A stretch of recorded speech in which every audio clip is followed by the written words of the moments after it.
ஆறுபடை ஆறுபடை ஆறுபடை இன்று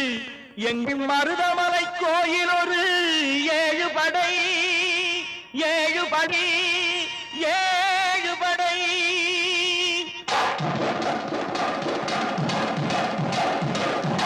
மருதமலைக்கு நீங்க வந்து பாருங்க ஒரு தரம் மருதமலைக்கு நீங்க வந்து பாருங்க ஈசன் மகனோடு மனம் விட்டு பேசி பாருங்க மருதமலைக்கு நீங்க வந்து பாருங்க ஈசன் மகனோடு மனம் விட்டு பேசி பாருங்க தீராத வினைகள் எல்லாம் தீர்ந்து போகுங்க சத்தியமா சொல்லுறேன் தீராத வினைகள் எல்லாம் தீர்ந்து போகுங்க அது தீராவிட்டால் வந்து என்னை கேளுங்க அது தீராவிட்டால் வந்து என்னை கேளுங்க மருதமலைக்கு நீங்க வந்து பாருங்க